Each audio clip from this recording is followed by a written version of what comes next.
Hello, everyone. Welcome to the series Mud Talks, Powering the Energy Transition, Big Changes During the 2020s with Brian Maul, class of 2000. My name is Vanessa Chu, Assistant Director in the Office of Alumni and Parent Relations. We thank you for attending today's event, and we hope you and your family are well. This talk is being recorded and will be distributed after the event. Please feel free to type your questions in the Q&A box, not the chat, and we will try to get through as many questions as we can. Now, to briefly introduce our speaker, Brian majored in engineering during his time at MUD. He is principal at Maul Energy Advisors, where he provides strategy and other management consulting services to a variety of firms leading the energy transition.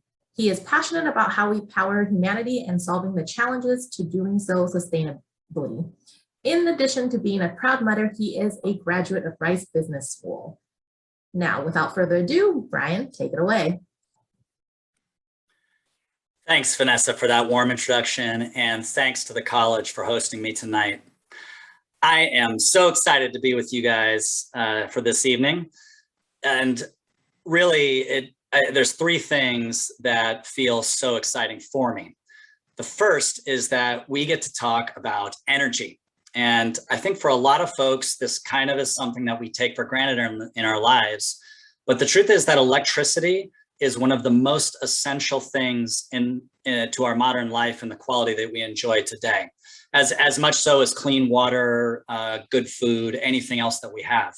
And making sure that we meet society's needs feels like real mission-driven work for me and has my whole career. The second is that this is one of the most fun audiences that I could possibly talk to. Solving society's energy challenges may sound like these big, complex problems, and they are. They include a lot of stuff that are kind of maybe uncomfortable ground for STEM, like politics and finance and economics and social values and all sorts of other things. But at their core, complex problems are solved best by engineers and scientists, with the help of other folks, of course, but framing those problems using quantitative analysis and good objective reasoning is how we are going to meet society's needs going forward. Third, this is the best possible time that I could be giving this talk with you guys. We are not about to come to the energy transition. We are in it right now. The changes that matter for reinventing the way we consume and distribute electricity in the world are already underway, and they will continue for decades to come. This is going to be the work of many, and it's going to take a lot to deliver on this promise, but the work is here, and we've never had the variety of technical tools at our disposal and the political and social will that we have now aligned to reinvent electricity as we know it. So what we're going to do tonight is talk a little bit about where electricity in the United States has been, what our grid looks like today, and where I think we're going to go. I'm going to try to keep this part brief because it's really about getting everyone up to speed and kind of thinking about the same things. And I really want to spend more time addressing a bunch of the great questions that this group already posed as part of the pre-registration process, and then address any other questions that you guys want to put in the Q&A towards the end. So without further ado, let's go ahead and get started. I am going to share my screen.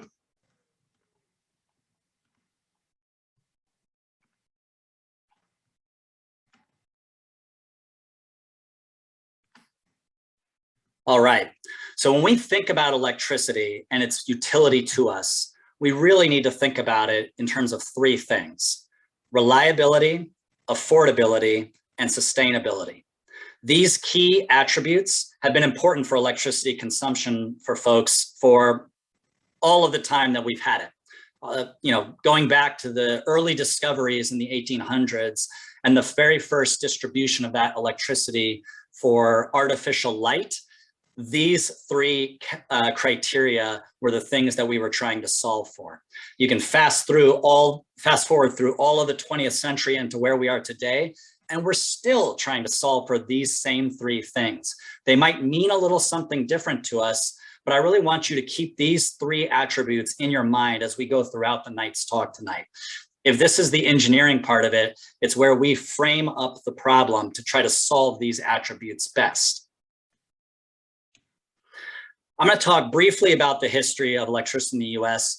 I don't want to spend a lot of time on this because there is so much fascinating technical detail. The story of the inventions of the 1800s has been the stuff of movies, and the political exercise that we went through in the 1900s to create the markets and the systems and the participants that we have today can fill up tomes and tomes of really well-written history books. So I just want to give you guys a framework for thinking about the history. Really, there's kind of three big phases. The first was a period of discovery. The 1800s through to 1900, like much of the things that happened in the Industrial Revolution, included key technological discoveries in energy. Some of these were the discoveries of artificial lighting, which ranged from the first arc lights developed in 1802 all the way to commercial incandescent bulbs in the 1870s.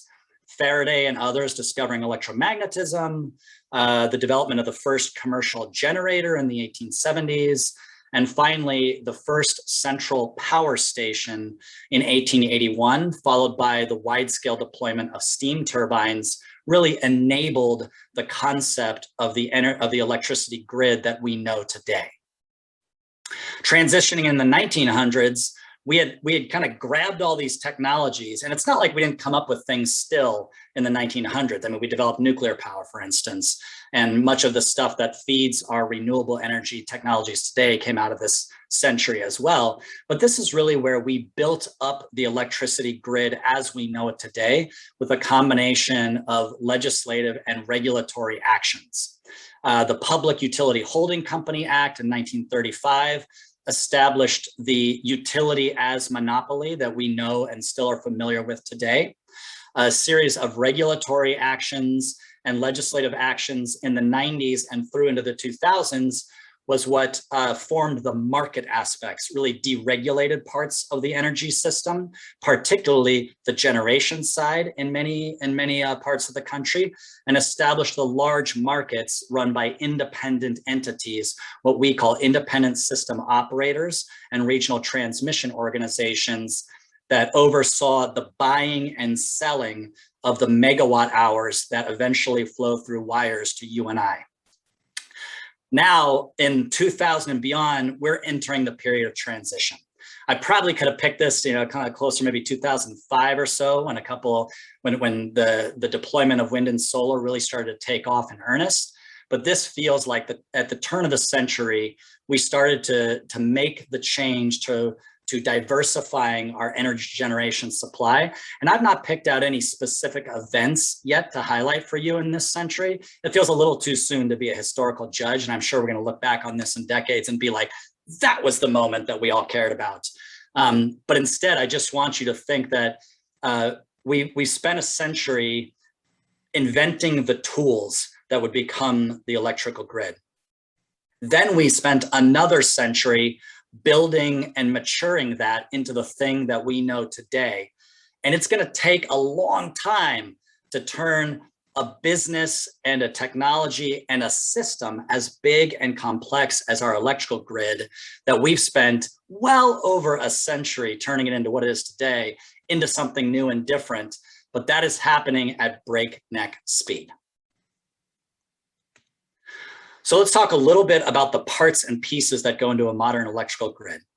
Essentially, as we know it today, the grid is made up of a bunch of generation stations that produce electricity and provide other services to the grid. They support voltage and frequency and a variety of other things. They provide the energy plus its attributes, we'll call it that. That output gets transformed into high voltage transmission lines where it gets sent all around the grid. Finally, it's brought back down into lower voltage distribution lines where it gets distributed to end users like you and me in our homes, Harvey College as a commercial entity, or factories and other warehousing, big industrial facilities that are also big consumers. I've also added a couple other features to this that are kind of essential parts of the transition. The deployment of microgrids, distributed generation that is generated, distributed, and used entirely on the distribution system without going up on top onto the transmission system. I also want to highlight self-generation. So this is mainly what we would call behind the meter solar, but could be a variety of other technologies. Farm users, for instance, that might have manure that they run through a biodigester and turn into electricity would count as self-generation, as well as the deployment of smart technology, things like meters and other smart tools that enable us to make better informed decisions about where electricity goes, what we pay for it, and other features. If we take all those parts that we just talked about and we build them up at big scale, we get the grid. The modern electrical grid in North America is really a collection of 4 grids that are all operating at a synchronous frequency, 60 hertz. Other places like Europe and other parts of the world use 50. It's just what we do here. Those 4 major grids are interconnected webs of those AC transmission lines and the further kind of mini spider webs of distribution lines, but they have very limited interconnection between them. So there's a series of DC interconnections between each of these 4 grids that you see on the map here. And other than that, they kind of operate on their own little selves. In their totality, they have over 200,000 miles of those high voltage transmission lines. It's kind of stunning to think about it. And 500,000 miles of the wires that deliver electricity to you and me.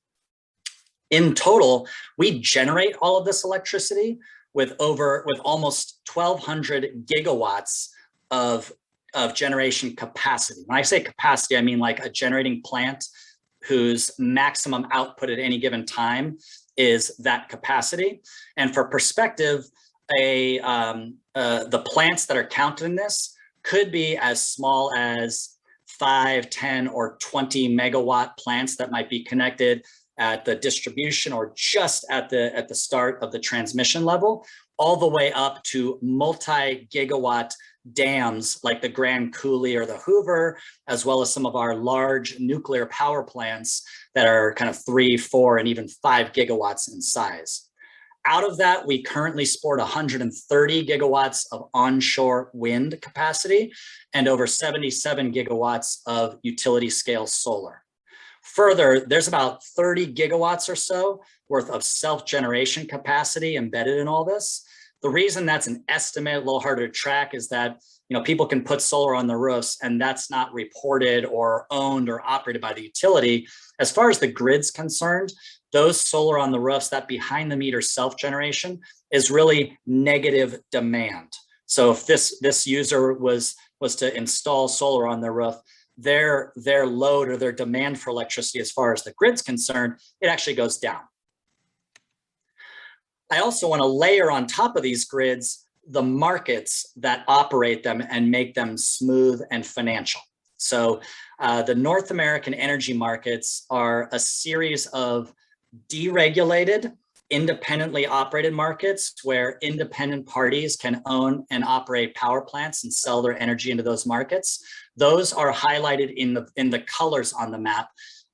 They range from California independent system operator all the way out in the west through much of the central part of the country and some of the smaller ISOs out in the east. Then there's also regulated markets that resisted that kind of late 90s deregulation effort. What you're seeing as the non-RTO West and Southeast, where vertically integrated utilities still kind of hold sway. They may engage with a bunch of parties on the generation of that power that they provide, but they alone still get to be the buyer of that power and the distributor of it to end users like you and I. The truth is that these systems and these markets are just massive. Not only all those hundreds of thousands of miles of wires that we talked about just a second ago, but the power generation that we're talking about that was generated in 2020, over 4 trillion kilowatt hours. To put that in perspective, our homes, the typical American home, may use just a small handful, somewhere between 2 and 10 kilowatts at any given moment. So we're talking about a truly massive amount of electricity that's made. That all totals up to nearly $400 billion of financial transactions with end users of this electricity. That's fully 2% of the US GDP.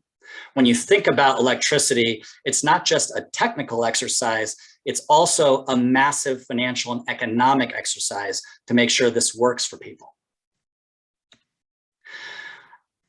Now I want to talk a little bit more about where that energy supply comes from.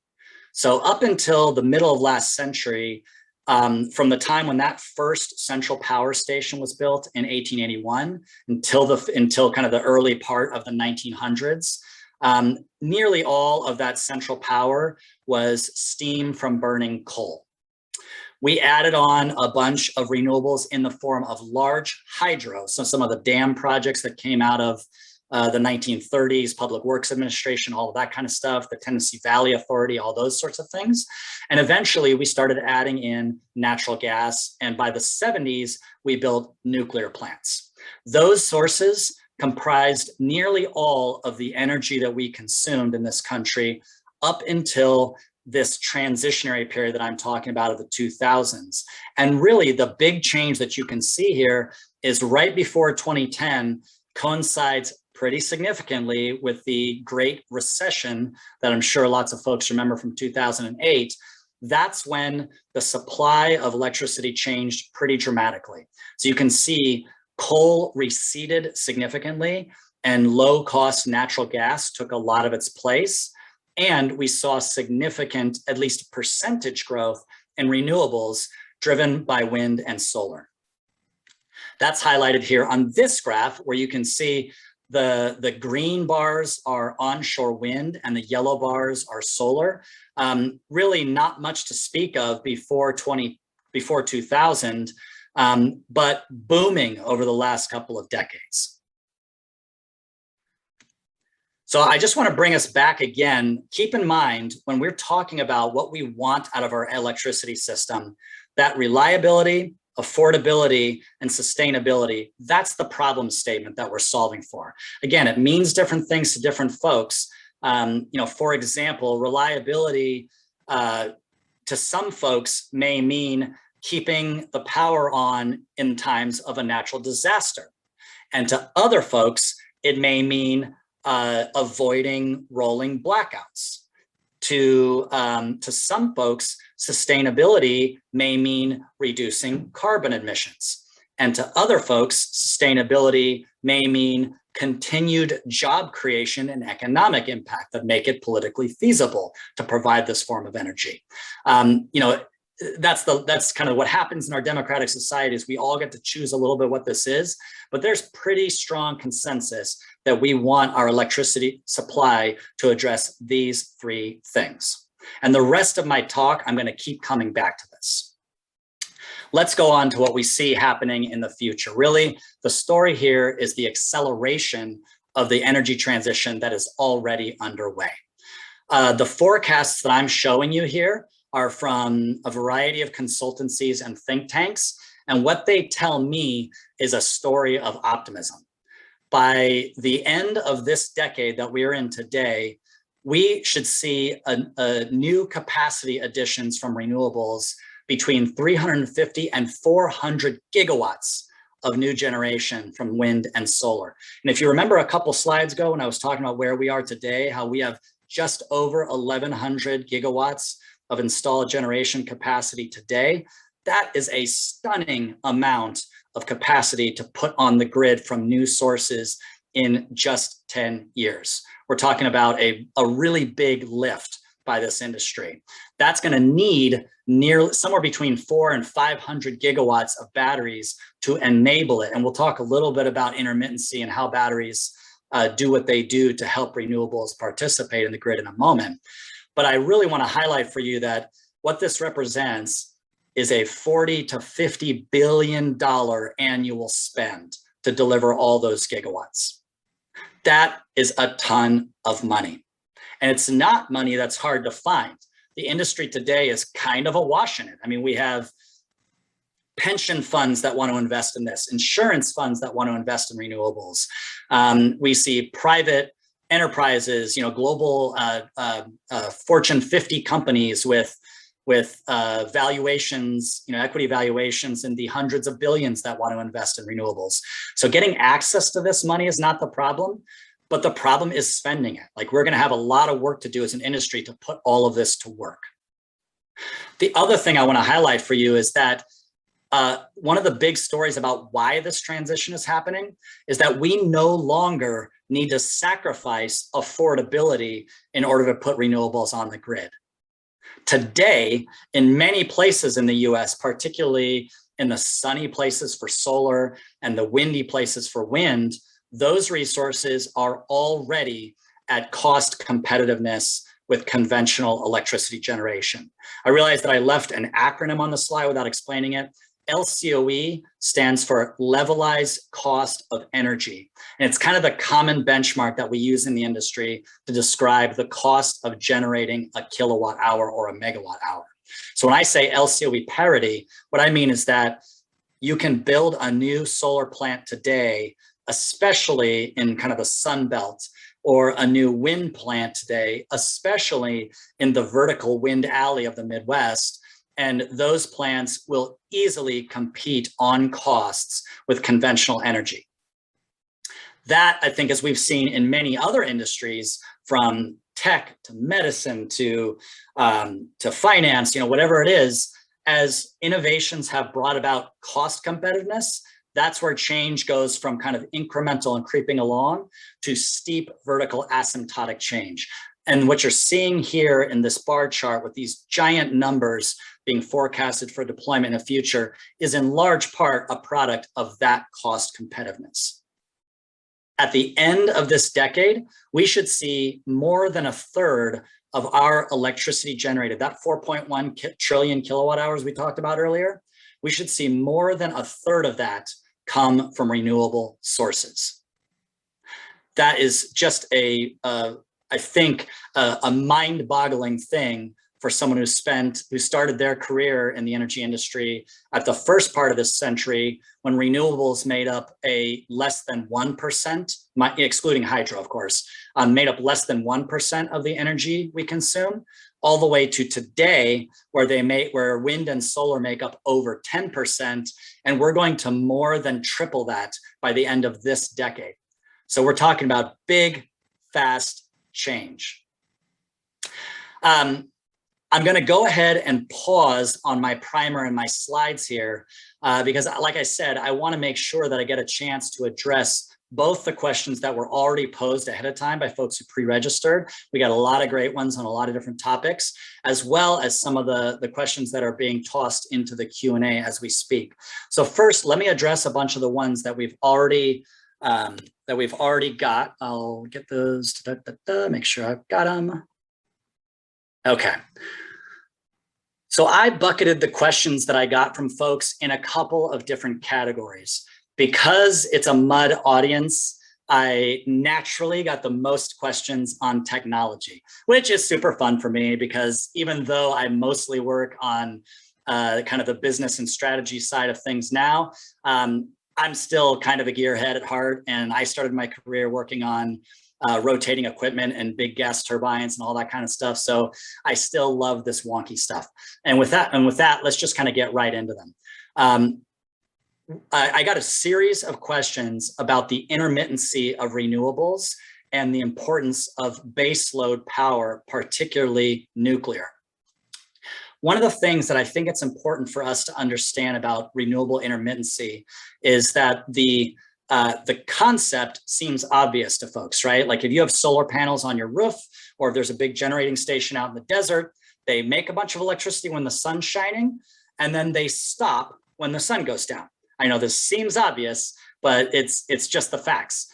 That doesn't change that people still want electricity for their heating, cooling, to watch the Giants-Dodgers game tomorrow. Go Giants, when the sun goes down. So obviously, we need to be able to move those kilowatt hours around and have a supplement or some other solution to them. The truth is, though, that the grid is really made up of a large collection of these resources that include both renewables and conventional fossil fuel resources, hydro, and many of these things are dispatchable today. So when we're talking about significant renewables penetration, like what I showed on that previous slide, we already have tools available today. We can turn on gas plants, we can open up a dam and let some of that water flow, and we do that when we manage our grids today. The biggest change to all of this is going to come from the wide-scale deployment of storage, and particularly the short-term storage that's being installed on projects today that will perform what we call load shifting, taking hours that are generated during the middle of the day that might be excess hours and moving them to, like, say, 4 hours later after the sun's gone down when the solar has stopped producing, but we still need those kilowatts. That said, all of this, when we talk about solving these giant complex systems, everything we're looking at is kind of, for me at least, it's an all of the above type of solution. So in addition to those batteries, we're probably going to need some dispatchable load sources. I think most forecasts that I've seen say that we're going to have nuclear around providing a pretty steady portion of our electricity mix for decades to come. And we'll still have some fossil fuels that act as kind of dispatchable peakers that can fill in the gaps. Talking a little bit about nuclear, right now, nuclear makes up about 20% of our electricity supply in this country. Most of the forecasts that I've seen still show it providing 10 to 15% by 2050. So well beyond this kind of decadal period that we're talking about here. The only real change that we're going to see in that is that nuclear plants retire either because they've reached the end of their useful lifespan or because they're not economic anymore. And those are the realities that any generating station has to face in our whole system, whether it's one of the early installed wind plants that you guys might see if you're driving out the Joshua Tree, or whether it's a gas plant from the 70s, or Diablo Canyon, which is about to be retired, the nuclear plant on the coast of California. So the real story for nuclear is that, short of some dramatic innovations, and there are some mind-blowing potential breakthroughs that are sitting in labs getting funded by very wealthy people like Bill Gates and others. But short of those kind of major breakthrough changes, society still has concerns with waste disposal. I don't think this is a new story. Like, we have a bunch of spent fuel rods sitting around at facilities today because we can't even agree to put them in a hole in the Nevada desert. And we have concerns about what happens in a catastrophic failure. Now, those catastrophic failures don't need to look like 3 Mile Island or Chernobyl. They could be like Fukushima again, right? Like a mega big one earthquake, or a hurricane that's even bigger than Katrina and some of the biggest ones we've ever seen. It's very difficult to engineer these infrastructure facilities to withstand everything ever that we can ever predict. And we saw with Fukushima, with Chernobyl, and with some of these other catastrophic failures, what happens with nuclear power. It's just going to be very difficult, I think, for society to decide to add more of it. We got a lot of questions about the nature of storage technology. I want to kind of make clear that there's 3 kinds of storage technology when we talk about our electrical grid. There's electrical storage, which is getting most of the attention. We're talking about batteries that are used in the same chemistry, lithium ion, that's used in the laptop that I'm talking to you through today, that are used in electric vehicles and other hybrids, and are also being installed in significant quantities today at operating plants as we speak. But there's also both kinetic storage, things like pumped hydro facilities, where we use excess electricity to send water back up into an existing dam, or compressed air storage facilities, where we use big fans to send air down into caverns and then release it later, right? So physical kinetic storage like that is widespread today. And thermal storage, while not as widespread, does have plenty of operating experience, even decades of operating experience. That's applications like using concentrated solar rather than photovoltaic solar that directly converts to electricity, using concentrated solar to heat up a medium like a molten salt or some kind of working fluid, an oil or another thing like that, and then use that heat to store for later and then dispatch it to create electricity.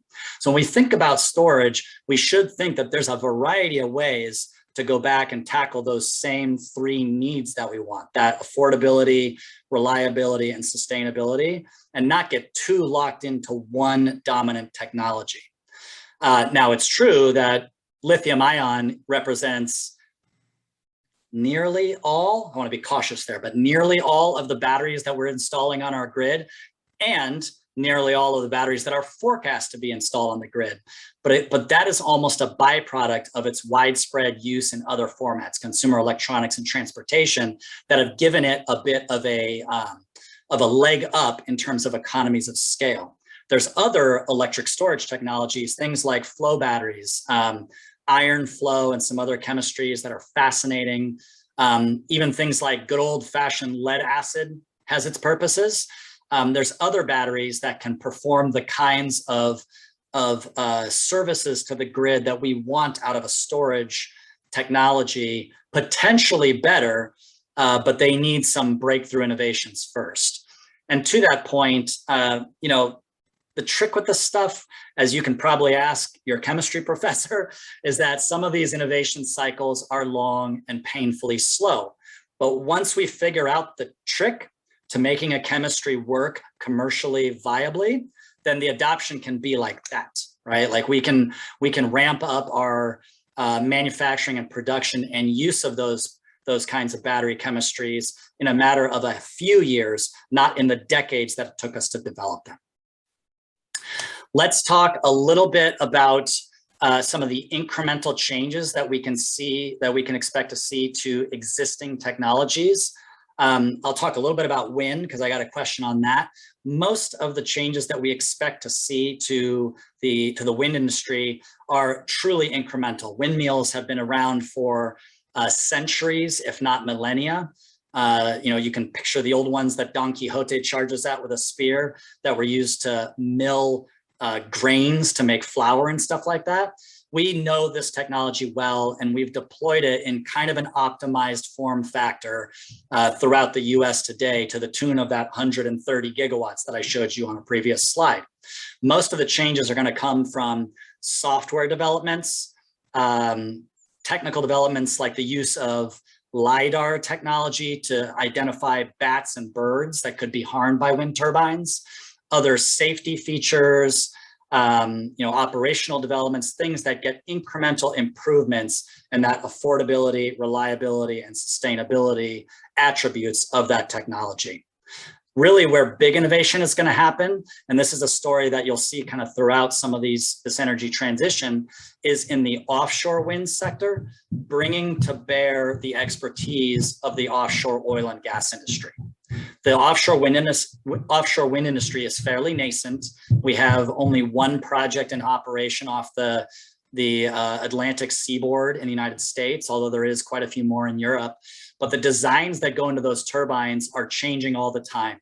We haven't figured out if we want lots of small turbines, if we want really huge ones, something in between. We haven't figured out the best way to install them, the variety of different features that are needed to withstand the North Sea versus the more placid California coast or something off the Northeast. It's like there's a set of use cases that still require a lot of engineering. So I expect we're going to see a ton of innovation in that sector over the next 10 years. And a lot of that is going to be brought over from the oil and gas industry. Other areas where I think we can really see some neat, exciting changes are new innovations in old technology like geothermal. We've got some Mudd alums that work at some geothermal technology companies. This is a technology that's near and dear to my heart as a Northern Californian, kind of the first commercial scale geothermal plant was installed in Sonoma County. It operates as the geysers, taps some underground heat source up there for steam. And we did a bunch of that geothermal work in the 80s, and then it kind of petered out for cost reasons, primarily, kind of going back to that LCOE and the cost competitiveness of it. You can't just sacrifice affordability when we're spending almost $400 billion a year on electricity. So the innovations that make those geothermal cycles more efficient, and again, bringing over oil and gas drilling technology to make the discovery of these wells and the deployment of them cost effective, that's, I think, where we're going to see some exciting developments. Geothermal is really cool. There's my punny joke for the night. So the other thing I want to talk a little bit about is carbon capture and storage. This has been significantly touted by climate scientists as part of Paris Accords, as part of the UN Intergovernmental Panel on Climate Change. Most reports indicate that we will need to deploy carbon capture and storage to a variety of industries, and especially the power generation industry, if we're going to get to climate goals. Tempered expectations are necessary here. For open cycle applications like power generation, studies that I have seen from both international governmental bodies as well as private think tanks indicate that we're talking about a cost of $40 to $120 a ton of carbon to remove that, to run those carbon capture and storage technologies. That is, to put it mildly, expensive. And made worse, the track record of these deployments are mixed at best. There's some really big headline ones, and I am rooting for their success, most notably Chevron's Gorgon liquefied natural gas facility, which is a $50 billion technological marvel off the northern coast of Australia, has a commitment to use carbon capture and storage to mitigate 80% of their carbon emissions from production of gas and processing of it into LNG. Their most recent 5-year report is that they had mitigated about 45, maybe 48% of those emissions. So it's working, but it's got a long way to go to deliver on its promise. So I just want to make sure that we're thinking about that. CCS is a technology that's here in kind of pilot and nascent form. It's even being deployed, decidedly not proven and not yet affordable. Okay, let's talk about adjacent technologies. I got some questions on transportation and hydrogen. So I'm not going to spend a lot of time on these because I try to kind of stay close to power generation for this talk. But one of the exciting things about power generation is that one of the growth sources in the coming decade will come from electrification of vehicles.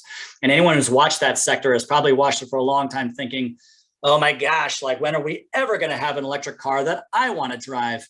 Well, I think 2021 was a milestone year for anyone who saw Ford's announcement in their marketing campaign around their Lightning F-150 all-electric truck that can drive 400 miles and power a home for 3 days with its battery pack, does everything that a work truck is supposed to do. They then promptly sold out of their entire production for their first year in future reservations. I think we've kind of reached a tipping point, and so do most of the forecasters with this stuff. Forecasts that I've seen say that electric vehicles should comprise something around 25% of all new vehicle sales in the United States by 2030. That's incredible, right? Like that's from a tiny minuscule number of 100,000 out of millions to a big lion's share type of number.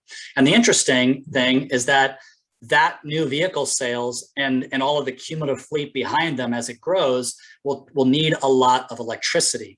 By 2030, electric vehicles and their recharging and fueling should take up somewhere between 2 and 4% of the retail electric sales in the United States by 2030.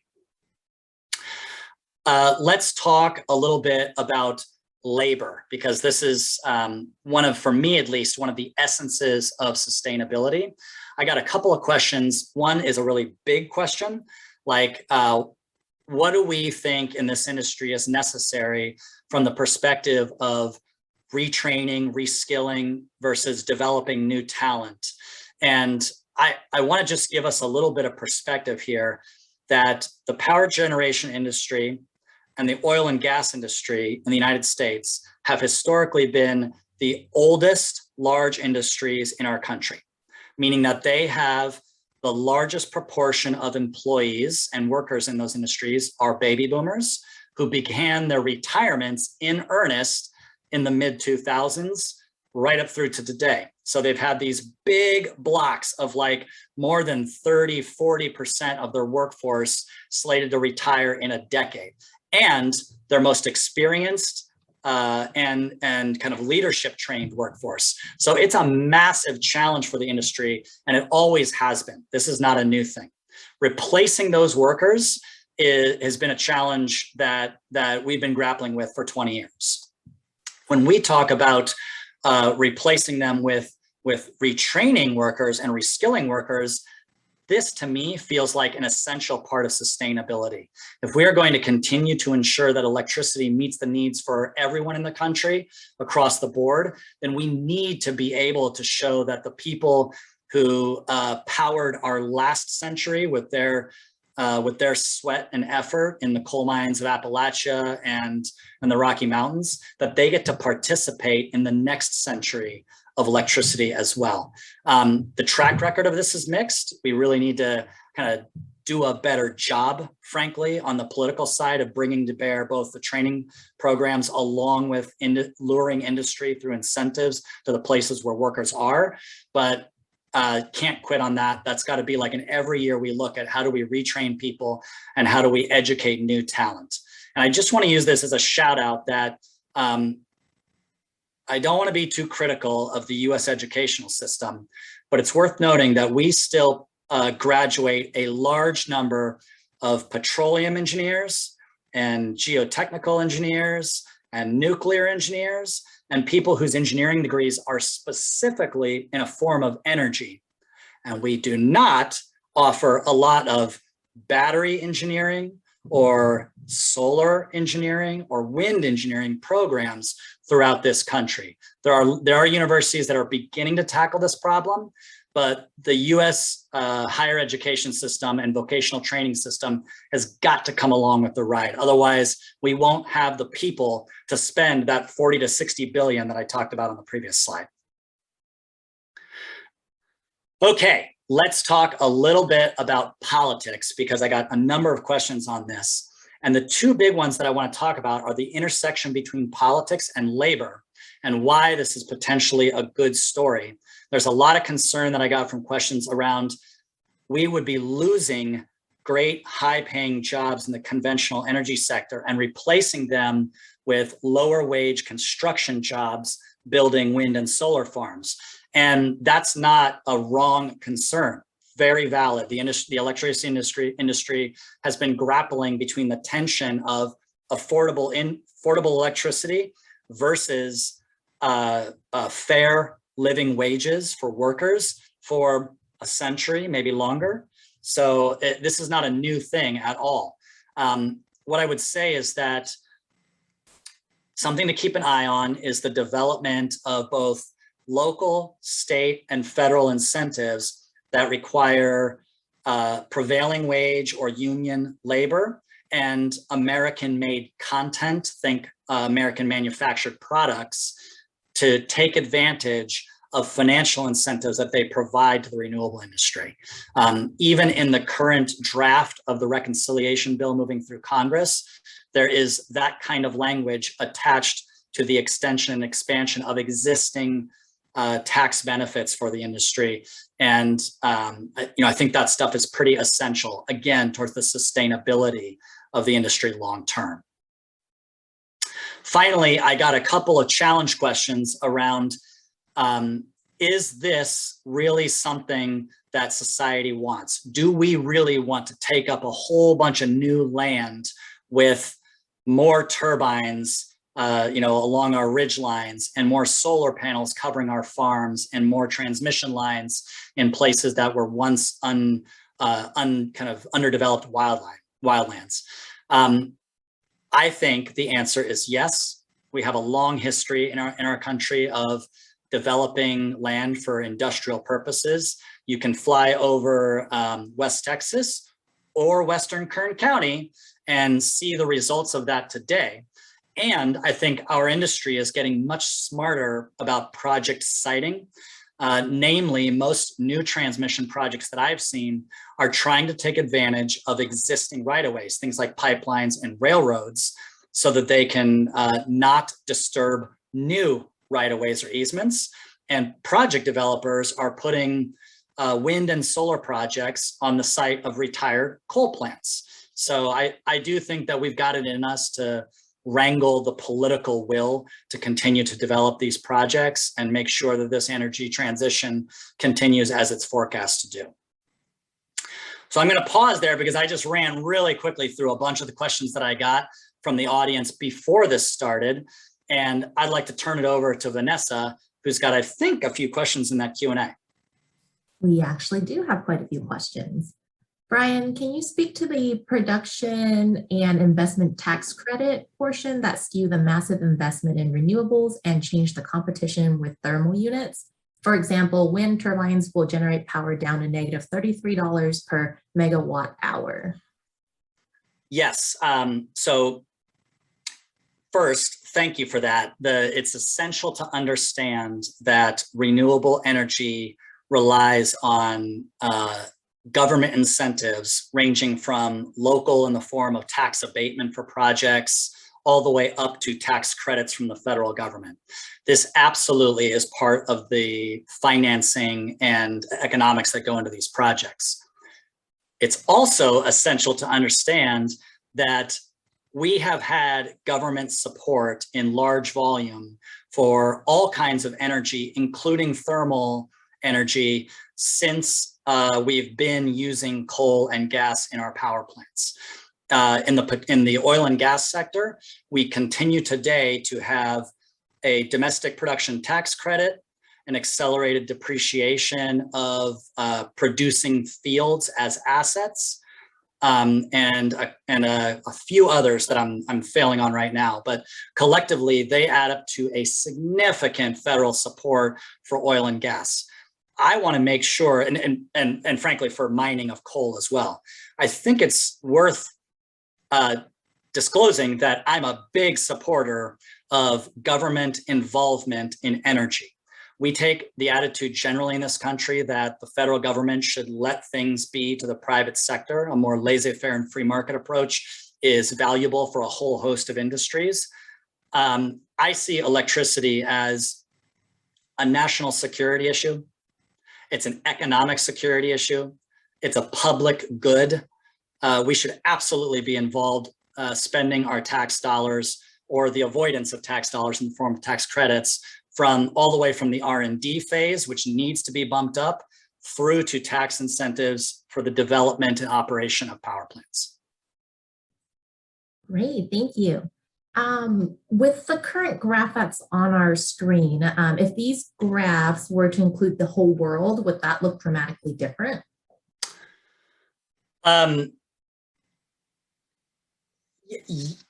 Yes and no. I'll be a little bit cautious in that I'm trying to speak primarily from an expertise of the United States and North America. That said, there's a couple of different trends that are material for other parts of the world. One is that China, India, much of South Asia is still building new coal plants and plans to increase their coal consumption going forward. The other is that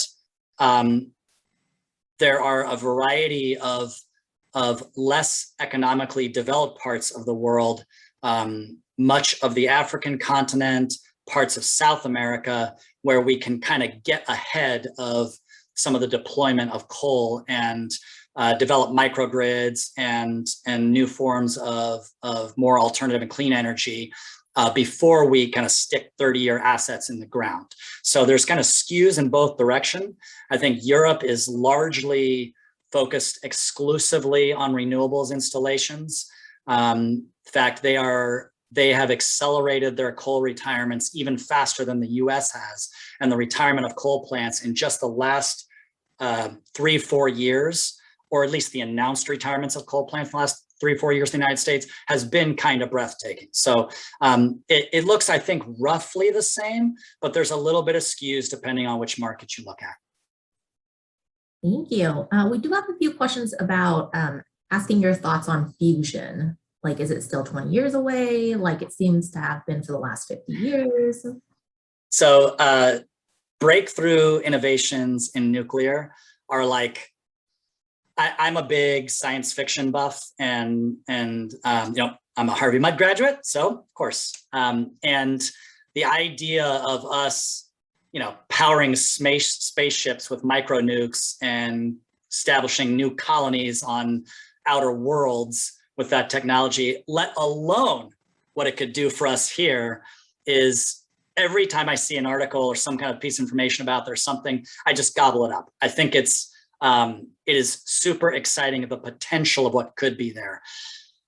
As far as whether those technologies can make the leap from lab to commercial practice, as a betting person, let's say after my 2030 period that I'm talking about today. Next, we have, what constraints do you see to continuing the scale up of wind turbines, onshore or offshore? So there's different constraints depending on where, what markets and kind of where you look in the world. I would say that the single biggest constraint to increased development of new generation is transmission.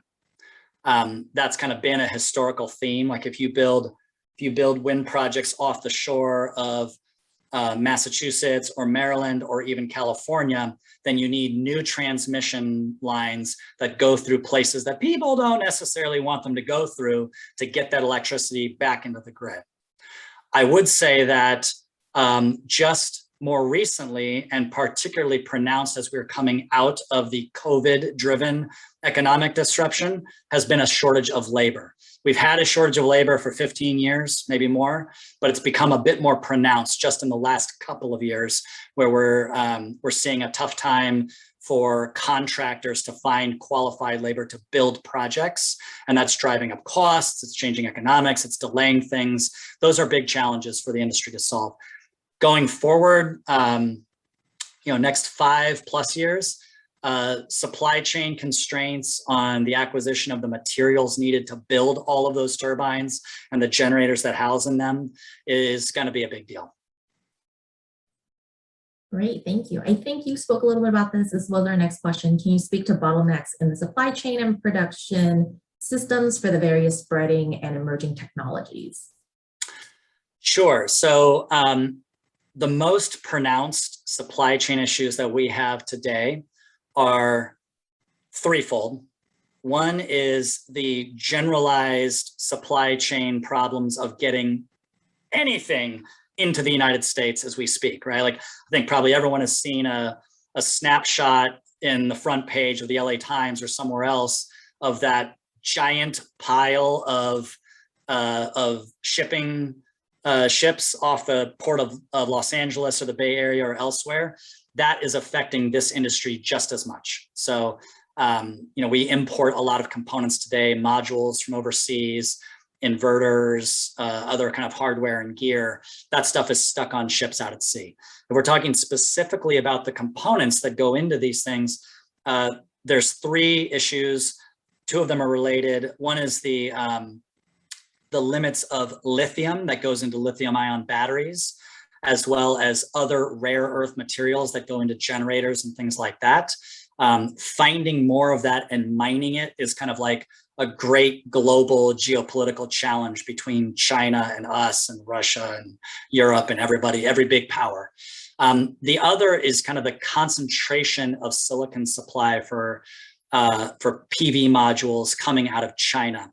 This has been affected by forced labor issues, where in Xinjiang province, the Chinese government and local entities have forced ethnic Uyghurs to work in what cannot be described as anything except for slavery to produce quartz mines, to work in quartz mines and produce high-grade silicon for both the semiconductor industry and for the solar silicon industry.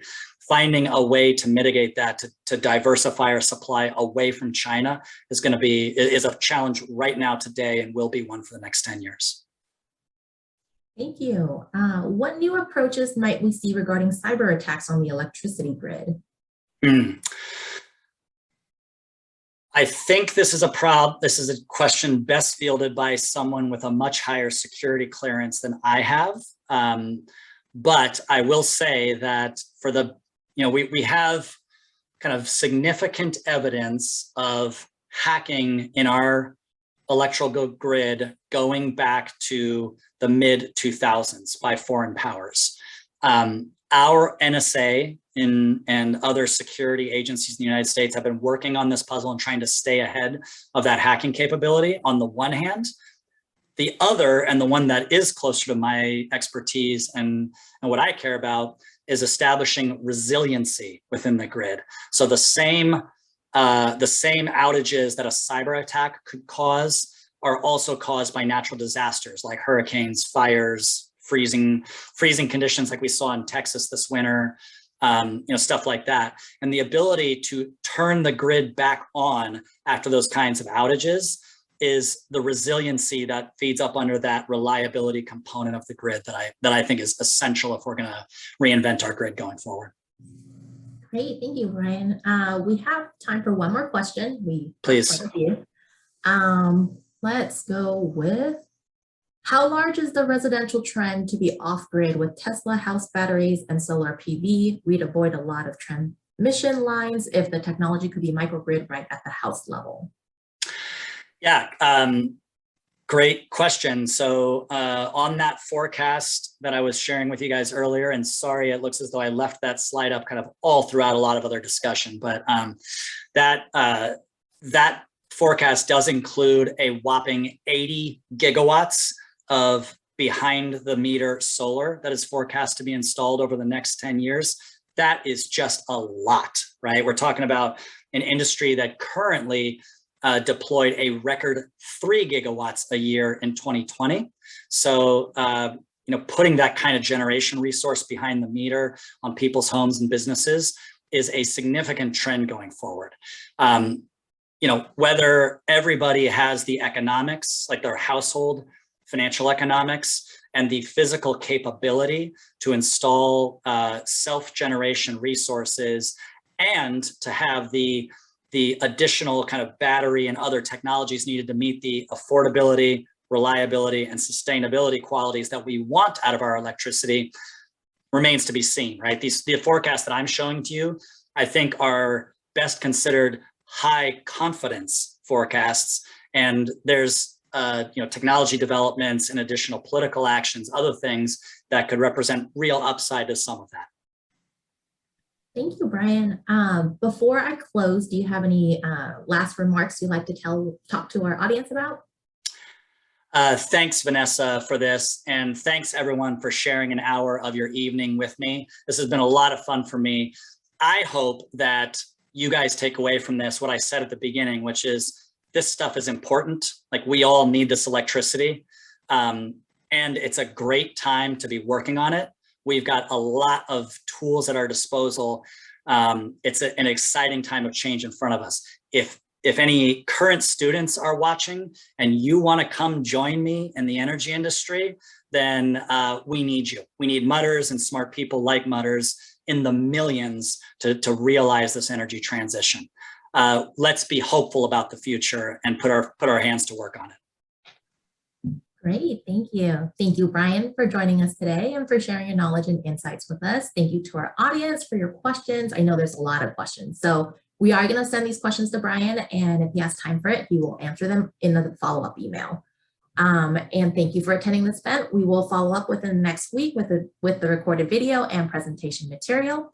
Next, we do have Making Music Using Low Latency Technology in the New Jersey Gay Men's Chorus with David Lau, class of '05, on Friday, November 12th at 5 p.m. Pacific time.